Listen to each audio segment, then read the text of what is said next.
नमस्कार दोस्तों, एक बार फिर से स्वागत है आपका वे फॉर सक्सेस क्लासेस के इस चैनल में।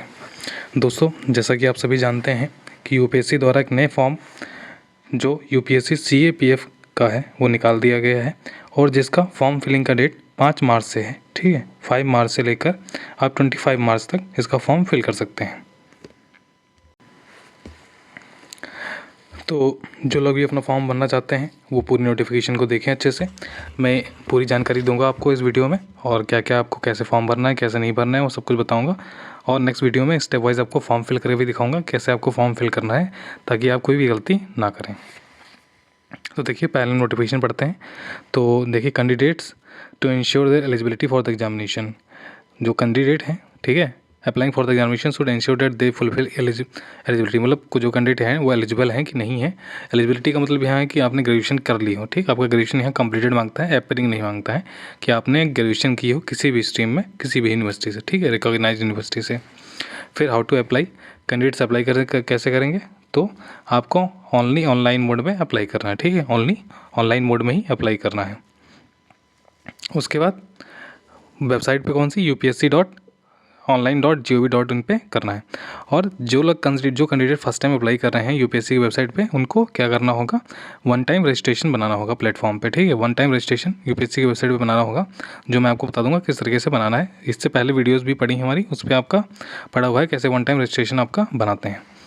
उसके बाद मॉडिफिकेशन इन ओटीआर प्रोफाइल, जो आपका ओटीआर प्रोफाइल होता है, आपका वन टाइम रजिस्ट्रेशन बनाने के बाद एक वन टाइम आपको ओटीआर प्रोफाइल बनाना होगा, उसका रजिस्ट्रेशन करना होगा। ठीक है, रजिस्ट्रेशन के बाद उसके बाद आप उसमें मॉडिफाई कब कर सकते हैं, कैसे कर सकते हैं, वो क्या इसमें बताया गया है। In case the candidate wants to effect any change in her OTR, अगर आप फर्स्ट टाइम कैंडिडेट हैं, ठीक है, फर्स्ट टाइम आपने ओटीआर बनाया है, तो अगर आप अपनी ओटीआर में कोई भी एडिट करना चाहते हैं तो फॉर्म की जो लास्ट डेट होगी, जैसे 25 मार्च लास्ट डेट है, उसके 7 दिनों तक आप एडिट कर सकते हैं उसमें, उसके बाद आपको नहीं मिलेगा। और लाइफ में एक ही बार इसे एडिट कर सकते हैं, इसलिए ध्यान रखिएगा जो भी डिटेल आप दीजिएगा वो डिटेल ऐसी होनी चाहिए कि कोई भी गलत ना हो। अच्छे से डिटेल एक एक देख के, आपका फादर का नाम, आपका मदर का नाम, आपका मार्कशीट जो 10th का है उसके अकॉर्डिंग ही होना चाहिए, कुछ भी इधर उधर से नहीं होना चाहिए। आधार कार्ड का नहीं डालना है उनके माता पिता के, बट आपका जो मार्कशीट है 10th का उसके हिसाब से नाम और सब कुछ डालना होगा उनका। ठीक, वो आपके पेरेंट्स की डिटेल्स और आपकी डिटेल्स, आपका नाम, डेट ऑफ बर्थ, सब आपके 10th मार्कशीट के अकॉर्डिंग ही होगा। तो following entries in the OTR profile are editable until the final submission of application form, मतलब कि ये एंट्रीज आप चेंज कर सकते हो जब तक फाइनल सबमिट नहीं कर सकते अपना फॉर्म का। जैसे have you ever change name, gender, minority status, class 10 board examination roll number, जब तक आप फाइनल सबमिट नहीं कर रहे हैं अपने फॉर्म को, ठीक है, तब तक आप ये चीज़ें आप चेंज कर सकते हैं। लेकिन आप क्या चेंज नहीं कर सकते, देखिए, the candidates are not allowed to make any changes in the columns relating to following entries like class 10th name, जो आपकी मार्कशीट क्लास 10th की मार्कशीट पे नाम है वो आप नहीं चेंज कर सकते हो, डेट ऑफ बर्थ नहीं चेंज कर सकते हो, फादर्स नेम नहीं चेंज कर सकते हो, मदर्स नेम, मोबाइल नंबर, ये चीज़ आप चेंज नहीं कर सकते हैं।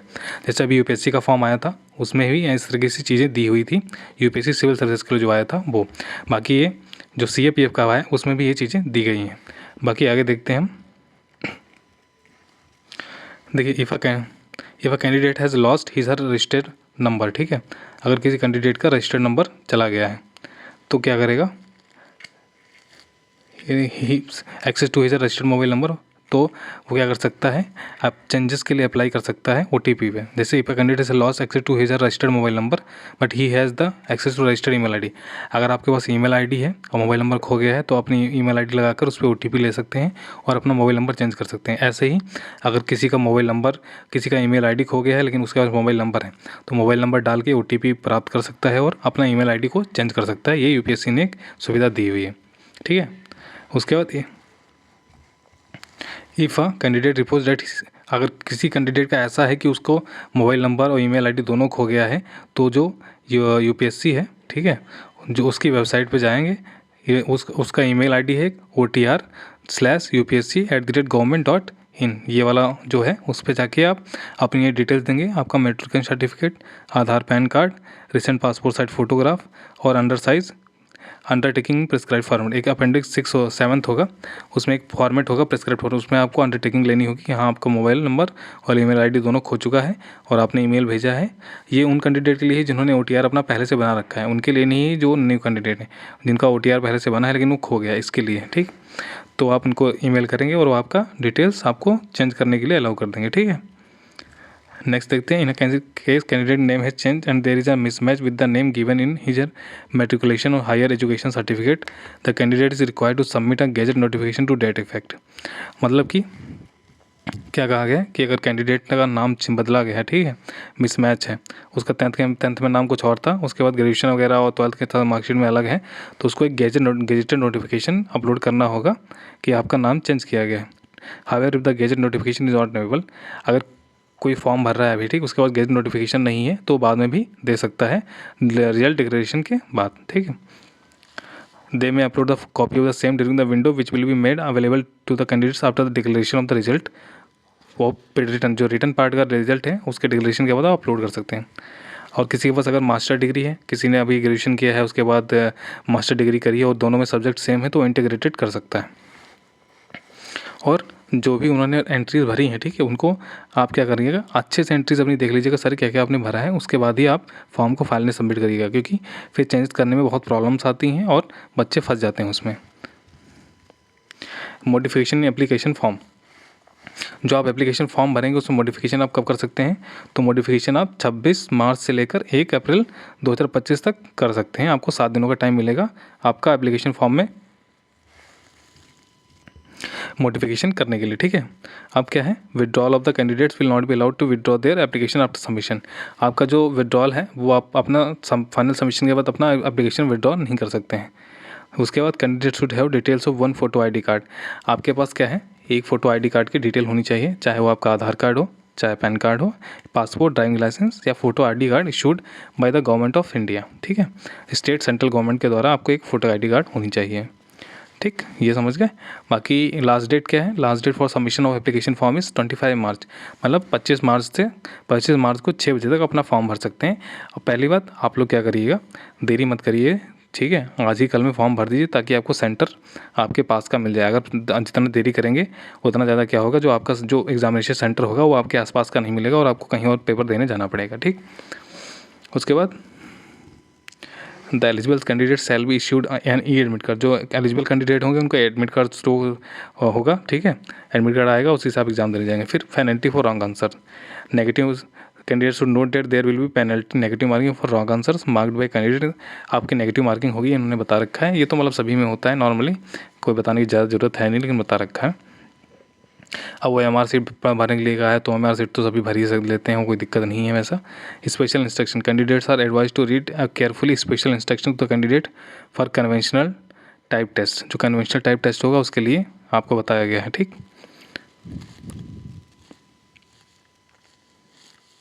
उसके बाद हेल्पलाइन नंबर दी गई हैं। हेल्पलाइन नंबर तो वैसे भी UPSC का जो है कोई उठाता है नहीं, ठीक है, कितना भी कॉल कर लो, कितना भी कुछ कर लो, कोई उठाता है नहीं, बस ऐसे ही चलता रहता है। फिर मोबाइल फ़ोन्स और अदर आर्टिकल्स बैंड होते हैं। अब भी तो सभी जानते हैं, जब बच्चे बड़े पेपर देने जाते हैं सभी को पता है कि मोबाइल नंबर, मोबाइल फ़ोन अगर आपको जाना अलाउ नहीं होता है, ठीक, ये दे रखा है। उसके बाद instruction respect of uploading photograph. अब देखिए UPSC ने न्यू ट्रेंड लाया है, ठीक, UPSC का न्यू ट्रेंड के हिसाब से क्या है, जो आप फ़ोटो अपलोड करेंगे, ठीक है, जो फ़ोटो आप अपलोड करेंगे अपने फॉर्म में वो आपका 10 दिन से पुराना नहीं होना चाहिए फ़ोटो। और आपका जो फ़ोटो होगा उसका 3/4 जो होगा हिस्सा वो आपका फेस कवर कर लेना चाहिए, ठीक है। और आपके कान दिखने चाहिए दोनों सही से, और बेसिकली आपका मतलब ऐसा चेहरा दिखना चाहिए कि आप, हाँ सच में सब कुछ दिख रहा है, कान भी हैं और आपका पूरा चेहरा दिख रहा है और गले तक थोड़ा दिखना चाहिए। बाकी जो आपकी फ़ोटो है वो 10 दिन से ज़्यादा पुरानी नहीं होनी चाहिए और फ़ोटो के नीचे आपका नाम, ठीक है, लिखा होना चाहिए और आपका जिस दिन फ़ोटो खिंचाई है आपकी वो होनी चाहिए, वो डेट होनी चाहिए, ठीक है। 10 दिन से पुराना फ़ोटो नहीं अपलोड करना, सीधी सी बात ये समझ लीजिए।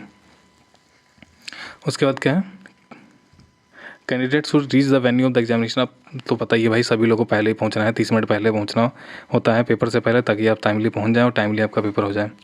Online question paper representation portal, online question. अब ये क्या है कि मतलब किसी को अगर गलती लग रही क्वेश्चन में, कोई भी दिक्कत है कि हाँ ये क्वेश्चन गलत आया था, इसका आंसर गलत बताया गया है, तो अपना क्वेरी डाल सकता है, ठीक है, upsc.online.government.chemistry वेबसाइट पे, ठीक है। उसके बाद the existing pattern of the central arm police force, examination has been revised, therefore candidates are requested to read the notice and rules of the examination carefully। जो अब देखिए सबसे बड़ा चेंज क्या हुआ है, जो CAPF का पैटर्न था पहले वाला वो चेंज कर दिया गया है, तो आप पहले से आराम अच्छे से रूल पढ़ लीजिएगा, ठीक है, तभी पेपर देने जाइए। Candidates are required to apply online only, no other mode is allowed for submission of application form. Strictly कह दिया गया है कि आपको ऑनलाइन ही अप्लाई करना है और ऑन अदर सबमिशन नहीं है। Government strives to have a work force which reflects gender balance and women candidates are encourage to apply. अब कहा गया है कि जो वुमेन कैंडिडेट्स हैं उनको इनकरेज किया गया है अप्लाई करने के लिए इसमें, और एक बैलेंस मेंटेन करना चाहते हैं बिटवीन द जेंडर। उसके बाद Union Public Service Commission will hold a written examination on 3 August. आपका पेपर की डेट क्या है? 3 अगस्त 2025। 3 अगस्त को आपको पेपर होगा for recruitment of assistant commandant group A in the central arm forces police forces, border security forces, central reserve police forces, central industrial security forces CISF and Indo Tibetan border police and सशस्त्र सीमा बल। ठीक है, इन चीज़ों में आपको किया जाएगा। अब कितनी पोस्टें किसके लिए दी गई हैं वो अभी आपको आगे बता रहे हैं, ठीक है। तो नीचे आप आएंगे तो यहाँ देखेंगे the examination will be held in accordance with the rules for the published by ministry of home affairs in the gazette of India dated 5 मार्च। 5 मार्च से आपका एप्लीकेशन डेट स्टार्ट हो रही है और 25 मार्च लास्ट दिन, जैसे मैंने आपको बताया। The date of holding the examination as mentioned above is liable to be change in the description of the commission. ये कहा गया कि जो डेट दी गई है, ठीक है, 3 अगस्त 2025, वो चेंज भी करी जा सकती है, कोई ज़रूरी नहीं है। The tentative examination number of vacancies, देखिए कितनी वैकेंसीज दी हैं। BSF के लिए 24 और CRPF के लिए 204, CISF के लिए 92, ITBP की 4 और SSB की 33 पोस्टें दी हैं टोटल। तो उसके बाद क्या है, number of vacancies mentioned above is liable to alteration, मतलब reservation will be given effect to as per policy of the government. 10% of the total vacancies are earmarked for ex serviceman. जो ex serviceman है उनके लिए 10% जो seat हैं वो reserve कर दी जाती हैं। रजिस्ट्रेशन ऑनलाइन एप्लीकेशन फॉर्म, जो भी candidate central arm police forces के लिए अप्लाई कर रहे हैं, ठीक है, उनको क्या होगा, the examination shall be required to apply online and submit the requested information supporting documents towards various claims as such date of birth category। अगर आपकी कोई भी आप क्लेम ले रहे हैं SC ST या OBC का या एक्स सर्विसमैन का, तो आपको रिक्वायर्ड डॉक्यूमेंट अपलोड करने होंगे, ठीक है, और एजुकेशन क्वालिफिकेशन आपका और प्रेफरेंस ऑफ फोर्सेज देना होगा। एज में भी short by the commission along with the online application form. The failure to provide the required information, जैसे आपको पूरी इन्फॉर्मेशन प्रोवाइड करानी होगी, अदरवाइज आपका फॉर्म सबमिट नहीं होगा, ठीक है। The Commission will provide a window of 15 days from the date of declaration of result for written part of the Central Armed Police Forces to the candidates qualified for physical standards. The candidates as per note 1 below rule 6 of rule CAPF examination shall be required to update their details, education qualification status, ठीक है। और जो आपका जैसे जो result declare होगा उसके बाद आपको 15 दिन का टाइम मिलेगा अपनी डिटेल्स भरने के लिए। जैसे आप प्री निकालने के बाद मेंस का होता है, मेंस की डिटेल भरी जाती है, वैसे आपको भरने का होगा। In the period in this period all the candidates qualified for physical standard test, physical efficiency test shall also be provided an option to update correspondence permanent postal address। अपना मतलब एड्रेस अपडेट करने का option मिलेगा आपको, ठीक है। Higher education qualification update करने के लिए मिलेगा, अचीवमेंट इन डिफरेंट फील्ड्स के लिए मिलेगा, एम्प्लॉयमेंट डिटेल्स भी भर सकते हैं, details of service forces located on the basis of earlier previous central arm police forces examination and preferences of forces for the current examination. आप कौन सी करंट एग्जामिनेशन क्या प्रेफरेंस देंगे वो उसके लिए भी करा जाता है। The details update in this window will be treated as final and no request for any, मतलब अगर जो रिजल्ट डिक्लेयर करने के बाद विंडो खोली जाएगी उसमें जो डिटेल्स आप भरेंगे वो फाइनल होंगी, ठीक। उसके बाद कोई भी आपको इंटरटेन नहीं किया जाएगा कि कोई भी डिटेल आपको नहीं चेंज करी जाएगी। उसके बाद सेंटर्स, अब सेंटर्स की बात करते हैं। Centres of examination, the examination centre कहाँ कहाँ है और कहाँ कहाँ हेल्ड होगा। तो अब देखिए इसमें क्या कर दिया गया है, फर्स्ट अप्लाई फर्स्ट अलॉट। देखिए इसमें क्या है, applicants note that there will be a ceiling on the number of candidates allotted to each of the centres except Chennai, Dispur, Kolkata and Nagpur. Allotment of centre will be on the first apply first allot. देखिए सब लोग ये ध्यान रखिए कि इसमें first apply first allot का system चल रहा है कि आप जैसे जितना जल्दी अप्लाई करेंगे उतनी जल्दी आपको सेंटर मिल जाएगा। अगर डिले से अप्लाई करते हैं तो आपको सेंटर नहीं मिलेगा, ठीक। तो सेंटर आप देख लीजिए कहाँ क्या है, अपना सेंटर उसमें पढ़ लीजिएगा। जो आपके पास में सेंटर हो आप पहले डाल दीजिए उसको, ताकि आपको सेंटर आसानी से मिल जाए, नहीं तो आपको कहीं दूसरी जगह पेपर देने जाना होगा, वो आपके लिए दिक्कत करेगा, ठीक है। फिर उसके बाद candidates admit to the examination will be informed of the time table and place और प्लेसेस ऑफ एग्जाम। अगर जो कैंडिडेट्स एडमिट किए जाएंगे उनको डिटेल दे दी जाएंगी, ठीक है। और कोई भी रिक्वेस्ट सेंटर जो है चेंज करने की रिक्वेस्ट को एक्सेप्ट नहीं किया जाएगा। The OBC candidates applying for CAP examination must produce OBC non-creamy layer certificate based on the income of the financial year 2023, 23-24, 22-23 and 21-22, जो कि आपको 1 अप्रैल के बाद से होना चाहिए। 1 year after 1 April 2024 completion of financial year 23 but not later than the closing date of the application. मतलब आपका जो ओबीसी नॉन क्रीमी लेयर का सर्टिफिकेट है वो 1 अप्रैल 2024 से बाद का और 25 मार्च से पहले का होना चाहिए, अदरवाइज़ वो एक्सेप्ट नहीं करा जाएगा। फिर if a candidate is in his application form for Central Government Police Forces as an examination that he belongs to general category but subsequently writes to the commission to change his category or reserved ones, request shall not be entertained by the commission। मतलब आप general category से form भर रहे हैं, उसके बाद आप कह रहे हैं कि हमको कैटेगरी चेंज करना है, तो कैटेगरी नहीं चेंज होगी, ठीक है। आपको जनरल मेरिट लिस्ट पे ही आपको आना होगा। और candidate seeking reservation relaxation benefits available for ST ST OBC must ensure that they are entitled to such reservation relaxation as per eligibility. मतलब जो अगर रिजर्वेशन लेना चाहता है, क्या वो सच में एलिजिबल है उस रिजर्वेशन के लिए कि नहीं है, तो वो आप देख लीजिएगा, ठीक है। नहीं तो आपका कैंडिडेचर कैंसिल कर दिया जाएगा। A candidate of CAPF exams will be eligible to get the benefit of the economically weaker section. मतलब जो EWS वाले कैंडिडेट हैं उनको भी रिजर्वेशन का बेनिफिट मिलेगा। Candidate will be required to give their consent at the time of interview personality test while downloading the e-summon letter from the commission's website for the interview. A candidate may opt out of the scheme also and in that case his or her details will not be published by the commission। मतलब कि candidates हैं वो consent देंगे अपना, ठीक है, physical test के time में, ठीक। और अगर वो नहीं ऑप्ट आउट करते हैं, मैं आउट द स्कीम, अगर स्कीम से वो ऑप्ट आउट करते हैं, ये देखिए यहाँ स्कीम दे रही है as per the policy notified by government for increasing the access of employment to job opportunity.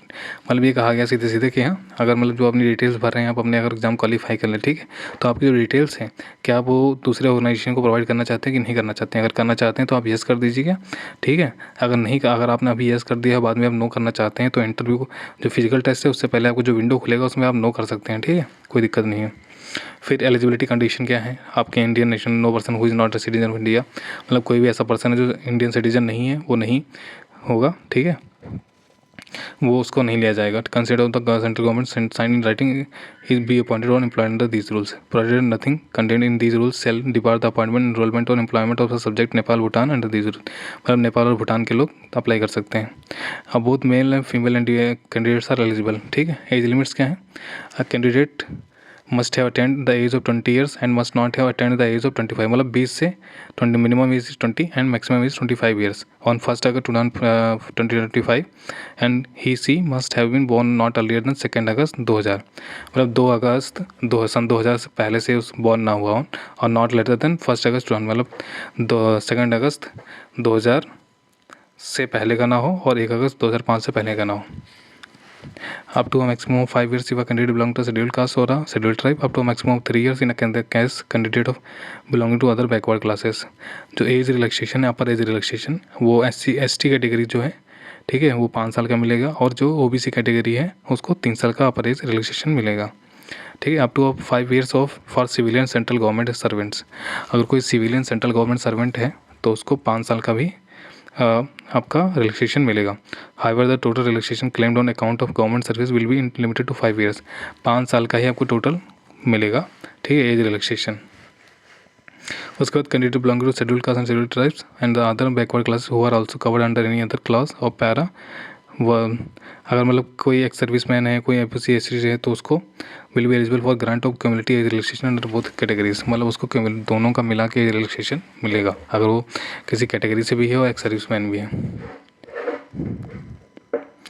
और जो एक्स सर्विस टर्म है तो will apply to the persons who are defined as ex serviceman in the ex serviceman reemployment in civils.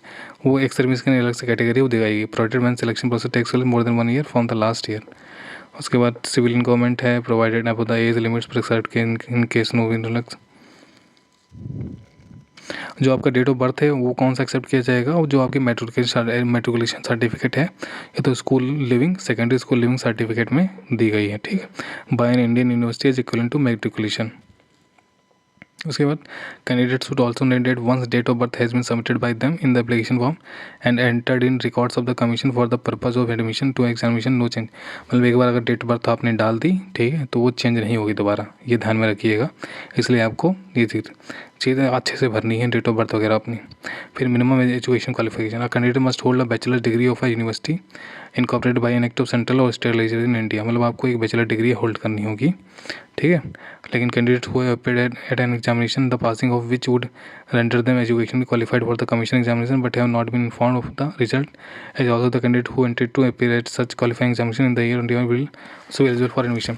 मतलब कोई भी ऐसा candidate है जिसने अपना एग्ज़ाम दे दिया, ठीक है, एग्ज़ाम हो गए हैं उसके, लेकिन अभी रिज़ल्ट नहीं आया है, लेकिन क्या है कि जो CAPF का पेपर दे रहा है उसका जो रिज़ल्ट आएगा उस तब तक उसका फाइनल ईयर का रिज़ल्ट आ जाएगा उसके ग्रेजुएशन का, तो अभी एलिजिबल है, वो भी पेपर दे सकता है, ठीक। उसके बाद इन एक्सेप्शनल के only valid proof of passing the qualifying examination degree final marksheet provisional degree etcetera are normally to the candidates by the competent authority after the formal declaration result by the university. वो भी accept करी जाएंगी, आपका जो degree वगैरह होगा marksheet जो होगा, ठीक है, वैलिड, उसके अलावा नहीं होगा। फिर an exceptional case the Indian public service में treat a candidate who does not have any of the foregoing qualification as a qualified candidate. मतलब कोई भी एक्सेप्शनल केसेस होगा जो भी अब UPSC चाहेगा वो कर सकता है। और candidate possessing professional technical qualification which are recognised by government और इक्विवेलेंट और professional to an technical degree eligible for government. मतलब कोई अगर प्रोफेशनल डिग्री कर रखा है तो वो भी कर सकते हैं। और ये भी देखिए है कोई भी कैंडिडेट अगर पहले से सेलेक्ट हो गया है इसी एग्ज़ाम के द्वारा तो दोबारा अपीयर नहीं हो सकता। फिजिकल स्टैंडर्ड की बात करते हैं तो candidate must pass the prescribed medical standards for admission to central armed police forces, ठीक है।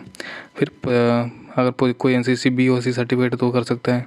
BOC certificate will be a desirable qualification, this qualification will be given consideration eight the time of interview personality centre. अगर आपके पास NCC का BOC certificate है तो आपको एक महत्वता दी जाएगी।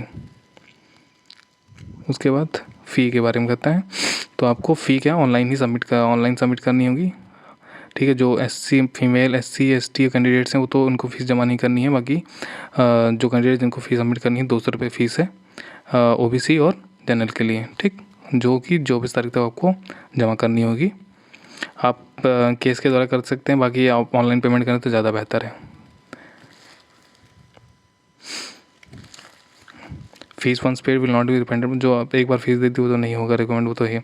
बाकी फीमेल कैंडिडेट्स के लिए all female candidates and candidates belonging to scheduled caste are not required to pay any fee. मतलब कोई भी फीस आपको फीमेल और SC ST को फीस नहीं दी है। हाउ टू अप्लाई, मतलब आपको अपना OTR बनना है, फिर OTR बनाना है, उसके बाद मॉडिफिकेशन OTR प्रोफाइल है तो पहले ही बता चुके हैं हम आपको। फिर ये सब OTR modification OTR profile other than pro OTR profile, the commission also desires to extend the facility of making correction in any field of the, मतलब कोई भी अगर आपने फॉर्म भरा है उसमें जो एप्लीकेशन फॉर्म है उसका आप 26 तारीख जो 25 मार्च तक लास्ट डेट है, उसके बाद 26 मार्च से 1 अप्रैल तक कोई भी मॉडिफिकेशन आप कर सकते हैं, ठीक है। किसी भी प्रकार का मॉडिफिकेशन कर सकते हैं एप्लीकेशन फॉर्म में, सब कुछ अलाउड होगा। उसके बाद विड्रॉल ऑफ एप्लीकेशन, आप अपना एप्लीकेशन विड्रॉल नहीं कर सकते हैं, ठीक है। एप्लीकेशन विड्रॉल नहीं कर सकते हैं, सीधा सीधा उन्होंने ये लिख दिया है।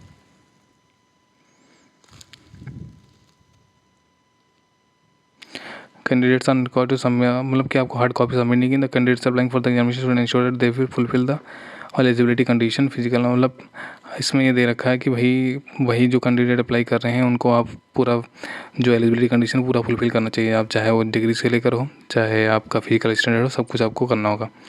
If any of their claims is found to be incorrect they will be rendered themself liable.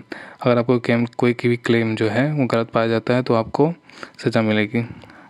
Who is और has been declared by the commission to be guilty of, मतलब गिल्टी के लिए बताया गया है ब्लैकमेलिंग ये सब, इम्पर्सोनेटिंग, मतलब ये बताया गया कि आपने कोई गलती करी है तो उसके लिए क्या होगा।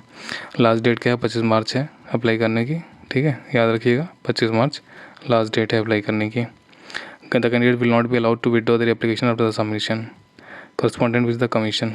आपका कमीशन से कॉन्टेक्ट करने का ये नंबर दे रखा है, ठीक है, कॉन्टेक्ट कर सकते हैं आप, लेकिन कभी तो उठाते ही नहीं हैं तो क्या ही फ़ायदा है। उसके बाद service force allocation will be made on the basis of position in the merit list, मतलब आपका जो मेरिट लिस्ट होगा उसके अकॉर्डिंग आपको ही सर्विस फोर्सेस का एलोकेशन मिलेगा। And the service forces preference which will have to be indicated by the candidates at the time of filling of application form. जो एप्लीकेशन फॉर्म भरेंगे उसके टाइम में जो आपको प्रेफरेंस भरेंगे वही आपको दिया जाएगा। Online application scan document in support of the date of birth category, ठीक है, OBC annexure for OBC category only और EWS ठीक है। जो ओबीसी एनेक्चर है वो आपको फिल करना होगा, ठीक है। ओबीसी एनेक्चर आपको फिल करना होगा ओबीसी कैंडिडेट्स के लिए। Any delay in submission of the online application form और document support of the beyond the prescribed date will not be allowed and will lead to cancellation of the, मतलब अगर कोई भी candidate apply कर रहा है फॉर्म के लिए तो आपको टाइम से ही आपका सारी डिटेल फिल कर देंगे। ओबीसी एनेक्चर को लेकर कहा गया है, ओबीसी एनेक्चर आपको फिल करना है, ठीक। जो ऐप CPF के लिए भर रहे हैं लोग, ठीक है, उनको ओबीसी एनेक्चर भरना होगा अलग से, ठीक है। और वो ओबीसी एनेक्चर जो भरना है वो मैंने एक वीडियो डाल रखा है यूपीएससी वाले में, उसी में आपका वीडियो डाल देंगे, आप लोग देख सकते हैं वहाँ से। फिर आपको अदर डिटेल्स हैं, selection for other details regarding the examination the candidates में रेफर टू द अपेंडिक्स। अब सिलेक्शन प्रोसेस क्या है, scheme and syllabus of the examination वगैरह दे रखा है। रिटर्न एग्जामिनेशन होगा, the return examination will be conducted in 10 से 12 होगा, फिर 2 से 5 हो गया तो दे रखा है। सिलेबस बता रखा है, ये तो आप सब पढ़ सकते हैं। फिजिकल स्टैंडर्ड वगैरह क्या है, ठीक है, वो सब आपको दे रखा है इसमें। बाकी आगे general ability and intelligence, general science है, Indian polity, history of India, Indian geography, general studies, instruction of the candidates for filling online application form. Online application form fill करने के लिए बताया गया है भाई क्या है क्या नहीं है। फ़ोटो वगैरह के लिए बताया, फ़ोटो तो मैंने बता ही दिया आपको। फिर उसके बाद 5 मार्च से तक लास्ट पर है। Strongly was to apply online well in time without waiting for last date, मतलब अपना टाइम से अप्लाई कर दीजिए, वही कहा गया। फिर special instruction to candidates for objective type test, objective type test के लिए है, वही सब बताया गया है कि फ़ोन वगैरह नहीं ले जाना है सब। इसके एनेबल अटेंडेंस लिस्ट है to fill answer sheet for objective, answer sheet fill करने के लिए बता रखा है कि ऐसे आंसर सीट फिल करें, इस तरीके से बता रखा है। ये गोला वगैरह फिल करने के लिए बता रखा है इन्होंने, कैसे कैसे गोला अपना फिल करना है।